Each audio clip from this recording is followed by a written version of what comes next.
जोरदार ताली बजाइए आप लोग, क्योंकि मृत्यु का लगभग 100 से भी ज्यादा रास्ता है, लेकिन जन्म के लिए सिर्फ और सिर्फ माँ होती है।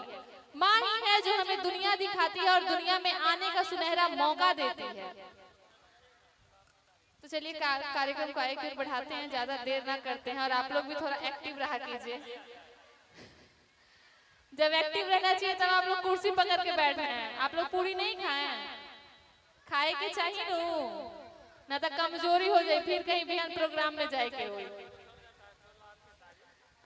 एगो रील्स काफी ज्यादा वायरल भइला कि आगे चल के कैमरामैन उहे लोग बनेला जेकर शुरू से आदत रहेला दूसरा के घर में ताक झांक करे की। बात सही बा? हमरा बुझा था सही बा। तो चलिए कार्यक्रम को आगे की ओर बढ़ाते हैं। मैं फिर से आमंत्रित करना चाहूंगी